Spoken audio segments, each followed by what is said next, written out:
नमस्कार दोस्तों। तो दोस्तों, हमारे एक सब्सक्राइबर भाई ने हमसे एक सवाल पूछा, व्हाट्सएप के ऊपर मैसेज किया कि सर के यू बैंड और सी बैंड के अंतर फर्क क्या है। और अब छोटी डिशें आने लगी, पहले बड़ी डिशें आती थी, वो बंद क्यों हो गई धीरे धीरे, अब ये सारी छोटी डिशें आने लगी। तो के यू बैंड और सी बैंड के अंदर अंतर क्या है, इसके बारे में हमें बताएं। तो दोस्तों, बहुत अच्छा सवाल किया उस सब्सक्राइबर भाई ने। तो मैंने सोचा कि हम हमारे सभी सब्सक्राइबर भाइयों के लिए एक वीडियो लेके आए, जिसमें हम सभी सब्सक्राइबर भाइयों को हम बताने की कोशिश करें कि सी बैंड और के यू बैंड के अंतर क्या है, और अब उस सी बैंड का चलन धीरे धीरे कम क्यों हो गया। तो दोस्तों, इस वीडियो में हम यही चर्चा करेंगे कि सी बैंड और के यू बैंड में क्या फ़र्क होता है। तो दोस्तों, अगर आप पहली बार अपने चैनल के ऊपर आए हो तो आप सभी से एक विनती है, हमारे चैनल को ज़रूर से सब्सक्राइब करें, शेयर करें, अपने दोस्तों के पास भेजें। और जिन भाइयों ने कर रखा है उनका दिल से धन्यवाद।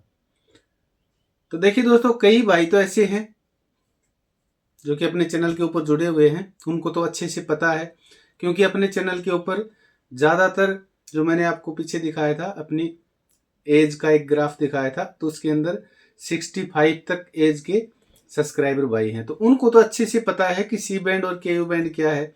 लेकिन कुछ सब्सक्राइबर भाई ऐसे हैं जो कि 25 साल से 30 साल तक के हैं, उन भाइयों को ये नहीं पता। क्योंकि जैसे पुरोहित जी जैसे हैं, उनको तो अच्छे से पता ही है कि सी बैंड क्या है, उन्होंने तो बहुत डिशें घुमाई है अपने सी बैंड वाली। उन्होंने तो बहुत अच्छे अच्छे चैनलों का आनंद उठाया है पहले, 95 से लेकर के 2000 तक लेकिन अब वो जमाना गया। तो चलिए, उन भाइयों को तो पता है, लेकिन जिन भाइयों को नहीं पता है उन भाइयों के लिए वीडियो लेके आए। तो सबसे पहले दोस्तों, हम बात करेंगे कि सी बैंड और के यू बैंड में फर्क क्या है, इसके कुछ टेक्निकल जानकारी। क्योंकि अभी जो नए भाई आए हैं उनको भी कुछ टेक्निकल जानकारी हो जाए तो उनको भी समझने में अच्छा हो जाएगा। तो सबसे पहले हम सी बैंड के बारे में बात करते हैं कि सी बैंड की जो फ्रिक्वेंसियां होती हैं वो कितनी क्या होती हैं। जैसे अपना आवर्ती बोलते हैं जिसे फ्रिक्वेंसी, तो सी बैंड की फ्रिक्वेंसी होती है 4 से 8 गीगाहर्ट्ज। इसमें 4 से 8 गीगाहर्ट्ज फ्रिक्वेंसी आवर्ती का उपयोग होता है सी बैंड के अंदर। अब हम बात करते हैं के यू बैंड के अंदर। तो के यू बैंड के अंदर 12 से 18 गीगाहर्ट्ज आवर्ती फ्रिक्वेंसी के ऊपर काम करता है, तो इसका उपयोग होता है। मतलब इसमें और इसमें देखिए कितना अंतर है, मतलब डबल से भी ज्यादा। अगर 4 का डबल करें हम 8 होता है, तो यहाँ इसमें 4 से 8 गीगाहर्ट्ज होता है, और के यू बैंड के अंदर 12 से 18 गीगाहर्ट्ज इसकी फ्रिक्वेंसियों के अंदर आवर्ती जिसे हम बोलते हैं, इतना फर्क होता है। अब हम डिश का आकार, तो सी बैंड के लिए दोस्तों 4 से 8 फीट डिश एंटीना या फिर उससे अधिक की जरूरत पड़ती है। और के यू बैंड के लिए आपको पता ही है 60 सेंटीमीटर, 90 सेंटीमीटर या 120 सेंटीमीटर, मतलब कहने का छोटी साइज। ये इसके डिश साइज का आकार हो गया। अब इसमें एलएनबी का आकार, सी बैंड की एलएनबी हैवी होती है, बड़ी आकार की होती है, और के यू बैंड की एलएनबी छोटी होती है। उसके आकार का फर्क हो गया, साइज का भी फर्क हो गया, एलएनबी का भी फर्क हो गया साइज में, डिस्क के अंदर भी साइज में फर्क हो गया। अब इसमें वेदर इफेक्ट, मौसम का प्रभाव, इन दोनों के ऊपर मौसम का कैसा प्रभाव होता है। तो देखिए दोस्तों, सी बैंड के अंदर बारिश के दौरान भी सिग्नल नहीं कटता, खराब मौसम में भी सिग्नल प्रॉपर आते हैं सी बैंड के अंदर। लेकिन वही हम के यू बैंड की बात करें तो के यू बैंड के अंदर बारिश के मौसम में सिग्नल रुक जाएगा, खो देगा, या फिर घने बादल हो गए या खराब मौसम हो गया तो के यू बैंड के सिग्नल चले जाएंगे, लेकिन सी बैंड के चैनल चलते रहेंगे। ये इसमें अपने मौसम का इफेक्ट है। उसके बाद में इनका प्रयोग, कि ये कहाँ कहाँ काम में ली जाती हैं दोनों चीजें। सी बैंड कहाँ काम में आती है, के यू बैंड कहाँ काम में आती है। तो सी बैंड का उपयोग केबल टीवी या फिर टीवी प्रसारण, जो आपने देखा होगा टीवियों का प्रसारण, पहले अपने देखा होगा कि जैसे अपने घरों में आज से कई साल पहले की हम बात करें, 1990 के आसपास या 95 के आसपास, जब हम एंटीना से टीवी चलाते थे, तो उस टाइम अपने घर से 5 किलोमीटर या 7 किलोमीटर दूरी एक स्टेशन के ऊपर टावर लगा होता था, जैसे दूरदर्शन का, और वहां से चैनलों को अपलिंक करके और वहां से चैनलों की फ्रिक्वेंसियां छोड़ी जाती थी, जो कि हम अपने एनालॉग एंटीना के ऊपर रिसीव करते थे। तो वो एक सी बैंड के माध्यम से किया जाता था। और उसी तरह से आपने देखा होगा शहरों में एक ही जगह कई बड़ी बड़ी डिशें लगी हुई हैं, जो कि केबल नेटवर्क का काम करते थे। पूरे शहर में एक केबल के द्वारा टीवी चैनल दिखाए जाते थे। आजकल तो वो खत्म हो गया, डिजिटल आ गया सारा सिस्टम।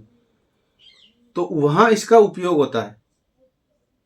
अब उसी के बाद में बात करें हम केयू बैंड के लिए, तो केयू बैंड के लिए आपको पता ही है कि छोटे रूप में, जैसे छोटी एंटीना हो गया, अपना घर के ऊपर लगा ली, डीटीएच के रूप में, डायरेक्ट टू होम सेवा के लिए। तो यहाँ केयू बैंड का इस्तेमाल किया जाता है। सी बैंड के लिए मैंने बता दिया कि केबल का या फिर पहले दूरदर्शन के चैनल अपलिंक या डाउनलिंक करने के लिए वहां काम में लिया जाता था। अब इसके ऊपर सिग्नल का पावर, कि सिग्नल पावर कौन सी की ज्यादा है, सी बैंड की है या फिर केयू बैंड की है। तो सी बैंड की कैचिंग पावर जो होती है वो केयू बैंड के मुकाबले कम हमें देखने को मिलती है। तो सी बैंड की कैचिंग पावर कम होती है और केयू बैंड की सिग्नल ज्यादा हमें देखने को मिलते हैं। क्योंकि सी बैंड के ऊपर आपने देखा होगा अभी हर शहर में या गांव के अंदर 5G नेटवर्क आ गया, तो सी बैंड के ऊपर 5G का इफेक्ट हो गया, लेकिन केयू बैंड के ऊपर कोई इफेक्ट नहीं होता। इसलिए सी बैंड के सिग्नल कमजोर होते हैं और केयू बैंड के सिग्नल अच्छे हमें देखने को मिलते हैं। ये इसके सिग्नल में हमें फर्क देखने को मिलता है। तो दोस्तों, जो सी बैंड था वो एक कमर्शियल यूज के लिए किया जाता है। इसको घरेलू रूप में हम काम में नहीं ले सकते थे, लेकिन हमारे जैसे पुरोहित जी जैसे हैं वो लेके आ गए, नहीं भैया हम तो हमारे घर के ऊपर लगाएंगे, कौन रोक सकता है। क्योंकि कमर्शियल यूज नहीं करना, हमें तो घर के ऊपर चलानी है तो हम तो चलाएंगे। जो कमर्शियल यूज के लिए लेके आते हैं वो एक अलग बात है, वो तो अपना नेटवर्क चला रहे हैं, हम नेटवर्क थोड़ी चलाएंगे। हमें तो शौक है भैया, हम लगाएंगे। जैसे हमारे सिंह डीटीएच भाई साहब हैं, रणजीत सिंह जी, तो वो भी लेके आ गए, कांतिलाल जी भी लेके आ गए। कौन रोक सकता है इनको, क्योंकि शौक है, जुनून है। और कई भाई लेके भी आ गए। लेकिन आज के दिन वही समस्या आ गई, उनको ये थोड़ी पता था कि आगे हमारे 5G आ जाएगा और ये हमारा सिस्टम सारा खराब हो जाएगा। अब वो 5G आने के कारण वो डिश एंटीना खराब हो चुकी है, उनकी सिग्नल आ नहीं रहे, क्योंकि हर जगह आपको पता ही है कि 5G नेटवर्क आ गया। अब उसके लिए 5G LNB लेके आओ, वही खर्चा फिर बढ़ गया। तो कहने का मतलब, सी बैंड का उपयोग सिर्फ और सिर्फ अपने केबल प्रसारण के लिए या फिर अपने दूरदर्शन वाले चैनल अपलिंक या डाउनलिंक करने के लिए वहां काम में लिया जाता है, जो कि अपना एक कमर्शियल यूज के लिए होता है। वही हम बात करें अपने केयू बैंड की, तो केयू बैंड अपना होता है डोमेस्टिक यूज, घरेलू। तो इसको हम घरेलू, जैसे अपना डीटीएच हो गया, डायरेक्ट टू होम सेवा होगी, आपकी टाटा स्काई होगी, डीटीएच होगी, सन डायरेक्ट होगी, एयरटेल होगी, जो भी है ये सारी, तो ये सारी केयू बैंड के ऊपर काम करती है। लेकिन इसमें अब बंद होता जा रहा है। कौन सा बंद होता जा रहा है, क्यों ये धीरे धीरे बंद क्यों होता जा रहा है सी बैंड? क्योंकि केयू बैंड तो अच्छा चल रहा है, सिग्नल भी अच्छे हैं, लेकिन उसके बरसात में सी बैंड की देखिए, बरसात के अंदर भी सिग्नल नहीं करते, फिर भी वो धीरे धीरे बंद होता जा रहा है। सिग्नल भले ही सी बैंड के बरसात के अंदर नहीं कटते हो और सिग्नल पावर कम भी हो, लेकिन फिर भी वो धीरे धीरे सी बैंड खत्म होता जा रहा है। इसका कारण क्या है? अकेला 5G नहीं है कि हम ये सोच ले कि 5G इसके ऊपर इफेक्ट कर रहा है इसलिए हमारा सी बैंड बंद हो गया। तो इसका मेन रीजन ये भी नहीं है कि ये 5G के कारण इसी बैंड का चलन खत्म हो गया। क्योंकि पहले आपने देखा होगा कि जिन भाइयों को भी शौक था वो अपने घर के ऊपर 6 फीट की डिश एंटीना, चद्दर वाली, लोहे वाली, जाली वाली, मतलब जो पहले एंटीना को छोड़ के और सारे अपने सी बैंड के ऊपर आ गए थे लगभग। आपने देखा होगा हर जगह आपको शहरों में आज भी पड़ी छतों के ऊपर देखने को मिल जाएंगी पुरानी डिशें बेकार पड़ी हुई, और कबाड़ियों के पास तो बहुत सारी अभी भी पड़ी है कबाड़ में। लेकिन वो धीरे धीरे बंद क्यों हो गया, जबकि सिग्नल पावर भी अच्छा है और खराब मौसम में भी वो सी बैंड अच्छा चलता है, इफेक्ट नहीं होता मौसम का कोई भी। तो दोस्तों इसका बंद होने का कारण और धीरे धीरे कम होने का कारण एक और भी है, जो कि मैं आपको बताता हूँ कि इसका कारण ये है कि साइज का बड़ा होना, क्योंकि आज के दिन साइज मैटर करता है। जो कि मैंने एक पहले वीडियो में बताया था ना कि आज के दिन हर चीज का छोटा रूप होता जा रहा है, जो कि आज की अपनी टेक्नोलॉजी के आधार पर होता जा रहा है।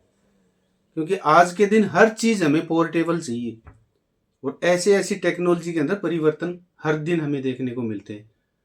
वहीं अगर हम सी बैंड अपने घर के ऊपर लगाएंगे तो आपको पता ही है कि 6 फीट या 8 फीट की डिश एंटीना लगाएंगे तो हमें कितनी जगह वो डिश एंटीना घेरेगा। कई भाइयों के तो इतने बड़े बड़े मकान होते ही नहीं, जैसे मेरे जैसों की तो 8 फीट का मकान है, छत के ऊपर 8 फीट की हम डिश लगा लेंगे तो फिर वो पूरा अपना कवर हो गया। तो दोस्तों कहने का मतलब सीधा सा यही है कि साइज का छोटा होना, हर चीज का रूप आज के दिन छोटा हमें चाहिए, पोर्टेबल चाहिए, और उसी के ऊपर टेक्नोलॉजियां काम कर रही है। भले ही सी बैंड की सिग्नल अच्छे थे, खराब मौसम में भी चलता था, और अभी भी काम में भी ले रहे हैं, जो कि अपना कमर्शियल चीजें होती हैं उनके लिए काम में लिया जा रहा है। केबल के लिए आज भी सी बैंड चल रहा है, लेकिन अपने घरों के लिए, डोमेस्टिक यूज के लिए इसका उपयोग नहीं किया जा रहा, क्योंकि हमें पोर्टेबल चीजें चाहिए। और टेक्नोलॉजी ऐसी आ गई कि वही सी बैंड के ऊपर जो प्रोग्राम सिग्नल आ रहे थे, वही सिग्नल हमें छोटे रूप में मिल गए, 2 फीट के ऊपर मिल गए।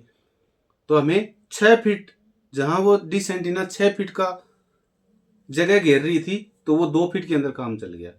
और आगे आगे आने वाले दिनों में आप देखना, जो कि मैंने आपको एक वीडियो लेके आया था, कि आपको डिश एंटीना लगाने की जरूरत ही नहीं पड़ेगी। सीधा एक अपना वायर छत के ऊपर टांग देंगे, उसी से सिग्नल आ जाएंगे। तो वो टेक्नोलॉजी तो देखिए कब आती है हमें पता नहीं, लेकिन बहुत जल्दी हमें उम्मीद है कि ऐसी टेक्नोलॉजी भी आने वाली है। तो कहने का मतलब, इसलिए सी बैंड का धीरे धीरे चलन खत्म हो गया कि भैया जगह नहीं है छत के ऊपर, और ऐसी कोई टेक्नोलॉजी बनाओ कि इस 6 फीट के बजाय हम उसको 2 फीट के ऊपर रिसीव कर ले, और वो चैनल भी अच्छे आ जाए, क्वालिटी भी अच्छी आ जाए। तो इसलिए सी बैंड का चलन हमारे घरेलू उपयोग के लिए कम हो गया। ये इसका बंद होने का या फिर चलन में न आने का कारण है। एक सिग्नल का कारण नहीं है, नहीं 5G नेटवर्क का कारण। तो दोस्तों जैसे हमारे पुरोहित जी हैं, तो वो कल ही हमसे बात कर रहे थे कि सर हमें आज के दिन एक समस्या और भी देखने को मिल रही है, कि जैसे हमारे पास पुराने सेट टॉप बॉक्स हैं, मान लीजिए हमने लिए थे 5 साल पहले या 2 साल पहले, 3 साल पहले, लेकिन वो सेट टॉप बॉक्स हैं वो सिर्फ KU बैंड के लिए हैं, अपने DTH के लिए। और हमें आज भी अपना सी बैंड चलाना है, क्योंकि भैया हमने तो हमारी डिश सेफ और सुरक्षित रख रखी है, हमारे पास सी बैंड की LNB भी है।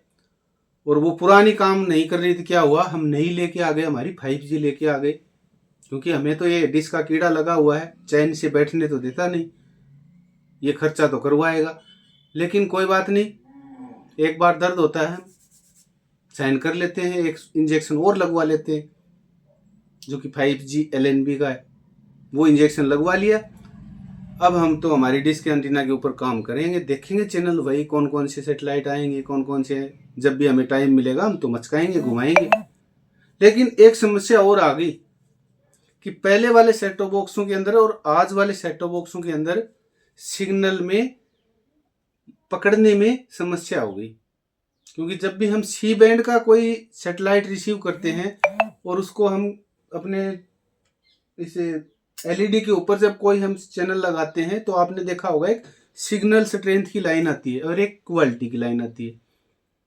तो KU बैंड के ऊपर तो वो सेट टॉप बॉक्स अच्छे से काम करता है, और नहीं कोई रुकावट होती, नहीं कोई किचपच होती, अच्छे से अपने सिग्नल आगे 80% आगे, अपने DD नेशनल के भी आगे, 93 DTH के भी आगे, और दूसरे सेटेलाइटों की भी आ रहे हैं। लेकिन वही अपने सी बैंड के ऊपर प्रॉपर नहीं आ रहा है। तो इसका कारण क्या है? अब इसमें आगे हम फिर झमेले में पड़ गए कि एक LNB से पीछा छुटा ही नहीं, हमें सेट टॉप बॉक्स की ओर फिर मारामारी होगी। अब करें तो क्या करें? क्या हमें दोबारा से नया फिर सेट टॉप बॉक्स लेना पड़ेगा? तो मैंने बताया था, कल ही मेरे से बात हुई थी अपने पुरोहित जी से, जो कि हमारे पड़ोसी हैं, राजस्थान से ही हैं। तो मैंने बोला, पुरोहित जी ये डिस्क का कीड़ा है, चैन से नहीं बैठने देगा। अब आपने LN भी ले ली, उसके बाद में अब आपको सेट टॉप बॉक्स लेना होगा, क्योंकि जो नॉर्मल DTH के लिए KU बैंड के लिए हम सेट टॉप बॉक्स यूज करते हैं उनके अंदर वो C बैंड वाले सैटेलाइट पकड़ने की क्षमता नहीं है, वो उनके लिए बना ही नहीं है। जबरदस्ती हम उनके साथ धक्का कर रहे हैं। तो फिर वो बोले कि हमें कौन सा सेट टॉप बॉक्स लेना चाहिए। तो देखिए दोस्तों, सेट टॉप बॉक्स तो इतने ढेर सारे आ रहे हैं, आपको पता ही है कि 10-10 हज़ार रुपए के भी आ रहे हैं। लेकिन दोस्तों मैं ये कहूँगा हमारे सभी सब्सक्राइबर भाइयों से कि महंगे जितने भी सेट टॉप बॉक्स आते हैं ना, उनसे बचो भैया, कोई फायदा नहीं है। पहले ही आपने बहुत सारा नुकसान करवा लिया, बहुत सारा दर्द करवा लिया ये इंजेक्शन लगवा के इस डिस्क के कीड़े के लिए। तो इस डिस्क के कीड़े के लिए अभी ज़्यादा इंजेक्शन मत लगवाओ आप, और ज़्यादा खर्चा मत करो। जो कि महंगे सेट टॉप बॉक्स आते हैं, उनको पता है कि जिनको ये रोग बीमारी लगी हुई है ना, हम चाहे कितना ही महंगे कर दें सेट टॉप बॉक्स के दाम, हमसे ये जरूर लेंगे, क्योंकि वो आदत छूटेगी नहीं उनसे। जिनको शौक है डिस्क लगाने का, सेटिंग करने का, जो पुराने उसके अंदर हम जो एक्टिविटी करते थे वो आज भी है उनके अंदर। और कई भाई हमारे हैं भी ऐसे जिन्होंने सेट टॉप बॉक्सों के ऊपर इतना खर्चा कर चुके हैं वो लोग। क्योंकि मेरे पास कॉल आते हैं, वो बताते हैं सर मेरे पास 10 सेट टॉप बॉक्स पड़े हैं, मेरे पास वो पड़ा है, वो कंपनी का पड़ा है, वो कंपनी का पड़ा है, उसमें वो फीचर है, वो फीचर है, वो फीचर है। क्या निकला? अब बताइए, आप 10 सेट टॉप बॉक्स आपने ले लिए जो कि 8, 9, 10 हज़ार रुपए के हैं, लाखों रुपए आपने खर्च कर दिए। तो कल पुरोहित जी यही कह रहे थे कि तो हमें सेट टॉप बॉक्स कौन सा लेना चाहिए जो कि बहुत महंगे आते हैं। तो मैंने बोला कि सर आप महंगे सेट टॉप बॉक्सों से बचें और अपने मेड इन इंडिया जो सेट टॉप बॉक्स आ रहे हैं उनका प्रयोग करें। क्योंकि आप भले ही दोस्तों, मैं आपको एक रियलिटी बात और भी बताना चाहूँगा, भले ही आप कितने ही सैटेलाइट लगा लेना, आपके पास C बैंड है, KU बैंड है, आपके हॉटबर्ड भी आ रहा है, C बैंड भी आ रहा है, सब जितना मामला सामला सब कुछ आ रहा है, लेकिन आपको घूम फिर के आना होगा अपने DD फ्री डिश के ऊपर ही, या फिर आपने घर में जो पेड DTH लगा रखी है उसके ऊपर। चैनल वहीं आपको देखने, वो देखने के लिए नहीं है, वो एक शौक है घुमाने के लिए। इधर मचका लिया, इधर घुमा लिया, इधर कर लिया, इधर कर लिया। सिर्फ वो जो डिस्क का कीड़ा है वो चैन से बैठने नहीं देता, और वो आपको दिन प्रतिदिन आपके खर्चे करवाता जा रहा है। कभी सेट फाइंडर के रूप में, कभी सेट टॉप बॉक्स के रूप में, कभी LNB के रूप में, कभी और किसी के, कभी और किसी के, कभी और किसी के। तो दोस्तों मैं सभी से यही कहना चाहूँगा कि भैया आपको अगर ये समस्या है, डिस्क का ये कीड़ा लगा हुआ है, तो इससे आप एक बार तसल्ली से महंगे सेट टॉप बॉक्स में बचो। अपना नॉर्मल सा एक सेट फाइंडर ले लो, जैसे मैं हर वीडियो में बताता हूँ। अगर कई भाई ऐसे महंगे सेट फाइंडर लेते हैं तो उनको एक सुई वाला ले लेना चाहिए जो कि एक अच्छी क्वालिटी का आता है, इसका रिजल्ट भी बहुत अच्छा है। अब हमें उसी जगह हम ले लेते हैं 15,000 का, 10,000 का, या फिर 6,000 का ऐसा सेट फाइंडर। क्या मिला सेट फाइंडर लेने का, और फायदा भी क्या हुआ? तो चलिए दोस्तों, ये तो थी कुछ अलग बातें। अब हम मेन मुद्दे के ऊपर आते हैं कि आप भैया ठीक है, चलो आपकी रामकथा सारी सही है, हमें सेट टॉप बॉक्स कौन सा लेना चाहिए जो कि C बैंड के ऊपर भी चल जाए, KU बैंड के ऊपर भी चल जाए। तो दोस्तों इसमें मेन चीज होती है C बैंड के लिए और KU बैंड के लिए कोई सेट टॉप बॉक्स के अंदर अच्छी क्वालिटी का ट्यूनर होना। अगर उसका ट्यूनर अच्छा होगा तो वो C बैंड के ऊपर भी काम करेगा, KU बैंड के ऊपर भी काम करेगा, और दोनों के अंदर प्रॉपर सिग्नल आपको देखने को मिलेंगे। जो लाइनें आती है ना, वो लाइनें दोनों की एक जगह स्थिर आपको देखने को मिलेंगी, ऐसा नहीं कि वो ऐसी ऐसी होती मिलेंगी। तो उसके लिए सबसे, मैं तो मेरे हिसाब से बता रहा हूँ, देखिए बाकी सभी लोगों की थिंकिंग अलग अलग है, सभी का सोचना अलग अलग है, सभी का मानना अलग अलग है। मैं मेरे अनुभव से बता रहा हूँ, मैं 1990 से इस अपने सैटेलाइट फील्ड के अंदर काम कर रहा हूँ, देख रहा हूँ। तो भैया मेरे को तो सॉलिड के सेट टॉप बॉक्स ही अच्छे लगे। तो सॉलिड का एक जो सेट टॉप बॉक्स आता है अपना 6363, ये सेट टॉप बॉक्स आप लगा लें अपने C बैंड के ऊपर भी, इसके सिग्नल रुकेंगे एक जगह, और KU बैंड के ऊपर भी रुकेंगे। और जो C बैंड के अंदर समस्या है ना, KU बैंड के अंदर जो कि खराब मौसम में नहीं चलते, इसके लिए आपको अच्छी क्वालिटी की LNB लगा लेनी है, आटा कंपनी की, जो कि मैंने इस वीडियो के डिस्क्रिप्शन में डाल रखी है, वहां से भी खरीद सकते हो। या फिर इसके लिए आपको स्टारकॉम की LNB आती है इस तरह की, आप ये भी लगा सकते हो, क्योंकि ये 0.1 और 5 की आती है, 0.5 dB की। तो इनकी सिग्नल स्ट्रेंथ काफ़ी अच्छी होती है और ख़राब मौसम में भी इनके सिग्नल स्थिर रहते हैं। तो दोस्तों आप ये सेट टॉप बॉक्स अपने सी बैंड और केयू बैंड दोनों के लिए बिल्कुल लगा सकते हो और बिल्कुल इसके अंदर चैनल स्थिर हो जाएंगे। इसके ऊपर बाकायदा लिख रखा है सी और केयू बैंड के लिए, और बिल्कुल made in India set top box है। इसमें आपको वो समस्या देखने को नहीं मिलेगी कि चैनल में आ रहे हैं और जा रहे हैं, ऊपर वाली लाइन एक जगह रुक नहीं रही, आ नहीं रही। जैसे अपना सी बैंड का 83 डिग्री हो गया, तो वहाँ कुछ चैनलों की कुछ टिप्पी ऐसी हैं वो एक जगह नहीं रुकती। उसका कारण है कि सेट टॉप बॉक्स के अंदर अच्छा टूनर नहीं होना। अब दोस्तों बाकी आपकी मर्जी है, भैया आपको 10,000 वाला सेट टॉप बॉक्स लेना है या फिर और कोई कंपनी का लेना है। मैं तो मेरे हिसाब और मेरे अनुभव से बता रहा हूँ कि सी बैंड के लिए और केयू बैंड के लिए सबसे सस्ता, सबसे अच्छा और made in India set top box यही है। कम पैसों में आपको सारे टीवी चैनल फ्री वाले दिखा देगा। बाकी दोस्तों आपकी मर्जी है, जो आपको अच्छा लगे वो ले लेना। अगर आपको दोस्तों ये सेट टॉप बॉक्स मेरे से लेना है, खरीदना है, तो दिए गए अपने व्हाट्सएप नंबर के ऊपर आप हमसे संपर्क करके आप हमसे मंगवा सकते हो। चाहे आप इंडिया में कहीं भी रहते हो, हम भेज देंगे। तो दोस्तों आपने अच्छे से जान लिया होगा सी बैंड और केयू बैंड के अंदर क्या फर्क होता है, कौन से सेट टॉप बॉक्स अच्छा होता है, क्या उसकी टेक्निकल जानकारी होती है। दोस्तों मेरे को जितना पता था मैंने आपके साथ शेयर कर लिया। आपको ये वीडियो, ये जानकारी कैसी लगी हमें कमेंट करके जरूर से बताएं। अब दोस्तों आपके लिए एक छोटा सा संदेश जो कि हर वीडियो में अपना होता है, आपका मैं 2 मिनट का टाइम लेना चाहूंगा। तो दोस्तों आज के दिन सबसे बड़ा काम किसी हारे हुए इंसान को उम्मीद देना और उसे जीतने के लिए प्रेरित करना और उसे विश्वास दिलाना कि तू जीतने के लिए पैदा हुआ है, हारने के लिए नहीं। अब नहीं तो अगली बार, लेकिन तू कामयाब जरूर होगा। हार के बैठ मत जाना।